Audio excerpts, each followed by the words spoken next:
fait 7 saisons en Ligue 1, mais on voudrait revenir déjà sur ton parcours. C'était quoi ta vie au Canada de jeune Moïse?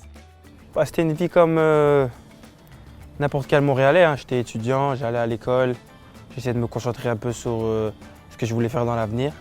J'avais des plaisirs, mes passions, j'aimais beaucoup jouer au foot. C'est pas le sport majeur, il y a 2 sports qui passent avant le foot. Au Canada, c'est le hockey et le football américain.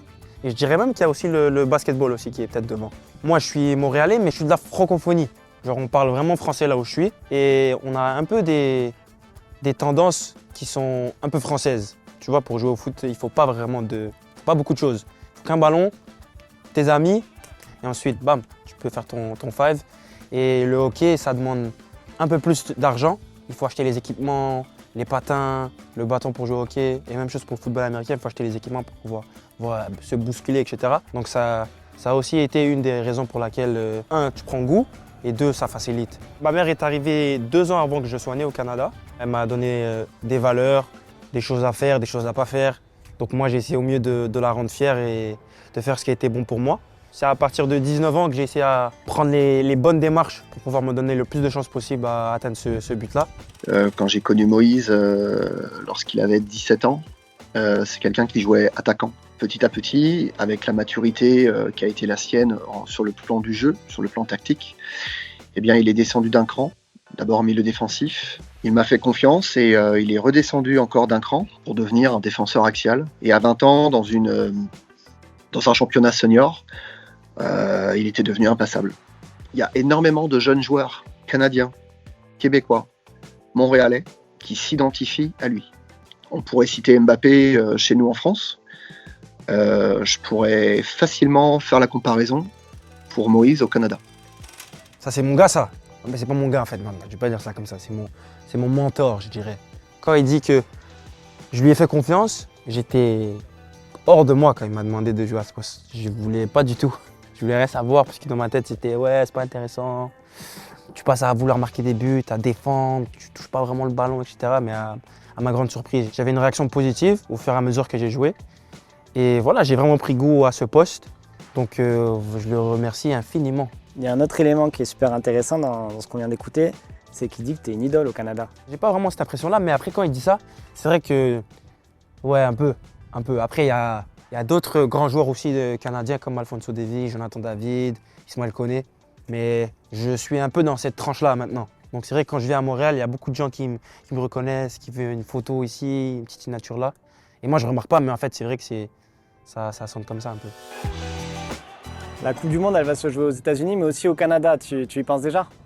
Oui, j'y pense beaucoup, franchement. Mais tous les Canadiens sont très excités à recevoir la Coupe du Monde parce que bon, je pense que c'est le meilleur événement sportif au monde. Bien évidemment, ça va être à très très haut niveau. Et jouer en Ligue 1, vu que ça fait partie des 5 meilleures ligues en Europe, ça te permet justement d'être dans ces environnements-là, pouvoir avoir la vitesse de jeu, etc. et l'inculper dans l'équipe nationale. Donc voilà, ça met dans les meilleures chances. Au Canada, avoir quelques éléments clés qui performent dans les grosses ligues, ça donne beaucoup plus de visibilité à cette ligue-là, bien évidemment. Et vu que maintenant on est, je pense, 5 qui évoluent en Ligue 1, il y a beaucoup de monde qui vient voir, juste pas nécessairement pour nous-mêmes, mais pour supporter le football canadien. On regardait déjà la Ligue 1 parce que bon, c'est un championnat qui est super compétitif et ça produit d'énormes jeunes talents comme, vous savez déjà, Kylian Mbappé, Kamavinga, Tchouaméni, Dembélé, vous voyez. Donc tout le monde veut regarder et voir la prochaine star en fait. I think we're closer with Moise because we come from the same city. We played for the same youth club, but he's a bit older than me. I think we trained together twice when we were young, and it's actually crazy because today we're playing in Europe. C'est incroyable, genre des fois je vois ça et j'y crois pas vraiment. Parce que tu vois, on est à peu près à 6000 km de Montréal, je crois. À aucun moment, dans ce temps-là, tu nous dis, vous deux, vous allez jouer en Ligue 1. À aucun moment, je te dis, ouais, t'as raison. Genre, non. Parce que déjà, nous, on se dit en Ligue 1, il faut que tu sois dans les centres de formation. Il faut que déjà tu sois dans ces environnements-là pour pouvoir, tu vois, passer au prochain cap. Donc, non, à aucun moment, je me dis, je vais arriver ici. Oh non, c'est exceptionnel. Hein. À chaque fois que tu regardes ça, je pense pas que tu peux comparer cette vue à quelque chose d'autre. Surtout quand tu viens de Montréal. Parce que nous, l'océan bleu comme ça, on ne le connaît pas. Hein. Ça change. moi que ça change. Le monde professionnel, tu le découvres à quel moment et où? 22 ans et c'est au Colorado en MLS. 2 semaines après que la saison ait commencé, je me blesse le genou. Mais ensuite, quand je reviens et j'ai mes premières minutes en pro, tout le monde dans mon équipe vient pour me supporter, etc., me guider un peu et me dire que voilà, là tu commences et c'est maintenant que tu dois prouver que tu peux bien te développer ici et montrer que tu as du potentiel. Et ça se fait bien, je fais 1 an et demi et ensuite, voilà, je me retrouve ici. Je ne veux pas dire que c'est un choix facile parce que tu vois, tu pars dans une terre inconnue. Donc là, tu es un peu sceptique, tu es un peu douteux, tu te dis est-ce que je devrais aller là? Qu'est-ce qui arrive si ça ne marche pas? Tu vois, tu poses beaucoup de questions. Je savais qu'il y a eu des grands noms qui sont passés par ici, Ben Arfa, Balotelli, et bien évidemment, il y avait Hugo Lloris, donc je me suis dit, ouais, ok. Mais après, il y a quelque chose dans mon cœur qui m'a dit que non, c'est là-bas que tu dois aller. J'étais au Colorado, c'est beaucoup plus de montagnes, il n'y a pas de plage, tu n'as pas vraiment l'opportunité d'être dans des environnements comme ça, avoir des vues comme ça. Donc ça te permet des fois de juste décompresser, oublier un peu le foot et voir autre chose, ça fait toujours du bien. Donc je suis très content d'être dans un environnement pareil. Tu arrives à Nice et un de tes premiers choix, c'est de garder un lien avec le Canada. Ouais. Tu peux nous parler de ton numéro de maillot? C'est le numéro 64, comme ça on est clair. Et c'est par rapport à un bus que je prenais pour aller à l'école quand j'étais plus jeune. Et c'est aussi un numéro qui représente la ville, le 64. Tu as conscience que tu es le seul footballeur au monde à porter ce numéro? Ouais, t'inquiète. Et c'est bien, comme ça après ça crée une propagande. Comme ça, ici, il y a d'autres joueurs professionnels qui sortent de Montréal ou de Saint-Laurent, ils vont prendre ce numéro. Salut Moïse, donc voilà, comme tu sais, moi aussi j'ai joué aux États-Unis et j'avais une question à te poser, c'était par rapport aux mises au vert. Est-ce que tu préfères les mises au vert de MLS ou celles de Ligue 1? C'est très différent parce que déjà de base, moi quand on m'a dit mise au vert, je ne savais pas c'était quoi. Parce que nous, aux États-Unis, il n'y a pas de mise au vert. C'est vraiment, tu fais ce que tu as envie et disons le match il est à 19h30, toi tu vas te retrouver au stade à 18h, 1h30 avant, c'est tout.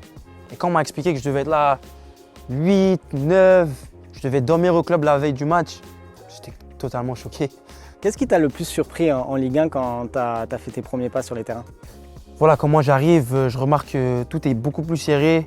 Pour pouvoir casser des lignes, il faut beaucoup plus de ruse et que c'est pas aussi simple qu'en MLS, etc.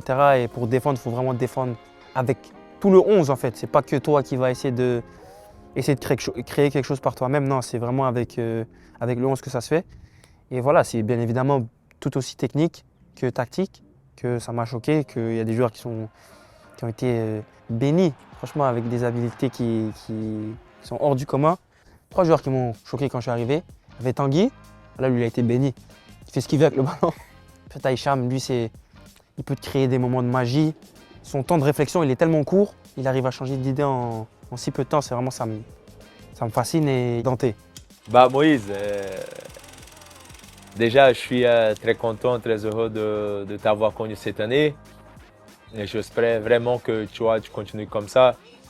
Tu es quelqu'un très agréable à travailler, tu es tout le temps à l'écoute, tu es quelqu'un très humble, tu as des grandes capacités et du potentiel d'arriver au très haut niveau. Allez. Ma première séance avec le groupe, j'avais Paille à ma gauche, en défenseur central. J'avais jamais joué avec lui auparavant, bien évidemment, je jouais avec lui sur FIFA. Hein. Et là, je jouais avec lui à ma gauche et j'étais complètement choqué. Mais j'essaie de montrer que c'est normal, j'ai déjà été dans ces environnements-là. Mais franchement, c'est un super moment. Il a 41 ans et il arrive à faire ce qu'il fait là en ce moment. Franchement, c'est rare, très rare. Et moi, j'ai beaucoup pris avec lui, je le vois comme un mentor. Et là, je continue à passer des super moments avec lui et franchement, je l'apprécie beaucoup. Ça me fait penser un peu à Miami, pour être honnête avec toi. Et la première fois que je suis arrivé, j'ai dit waouh, en fait, je suis aux États-Unis. Donc, c'est assez familier. Je m'adapte toujours, bien évidemment, mais je pense que ça s'est fait assez rapidement. J'ai cru comprendre que ta mère, notamment, c'était une personne hyper importante, forcément. Elle a eu l'occasion de venir ici, de passer du temps? Oui, c'est sûr. Parce que déjà, à mon premier jour à ma signature, c'est elle qui était avec moi. Donc, elle aussi, comme moi, elle a été choquée par la beauté de cette ville. Et quand elle peut, elle vient toujours me visiter parce que non seulement elle veut me supporter, mais aussi pour profiter de cet environnement-là qu'elle a. Tu pensais jouer autant? Non, pour être honnête. Moi, je l'avais vu plus comme une saison d'adaptation, tu vois, où c'est plus, tu connais la Ligue 1, tu essaies de, le plus possible, être une éponge et prendre toute l'information que tu peux prendre. Et après, bien évidemment, essayer d'avoir des titularisations ici et là. Mais non, je ne m'attendais pas à jouer autant, mais ça prouve aussi que, voilà, comme Dante l'a dit, je progresse et c'est visible aux yeux de tous. Je pourrais être plus constant, parce que pour un défenseur central, il faut qu'on puisse compter sur toi. Tu vois, il faut que tu sois capable de régler des problèmes sur le terrain et d'être non seulement à l'écoute, mais pouvoir être en capacité de donner des directives. Donc ça, c'est un truc dans lequel je pourrais mettre plus d'emphase et progresser. J'aimerais juste pouvoir avoir l'opportunité de continuer d'apprendre, que ce soit ici en Ligue 1, avoir l'opportunité de compétitionner dans la Champions League. Et après, si je peux te garantir quelque chose, c'est que je vais donner le maximum de moi-même pour pouvoir rendre fier les supporters niçois.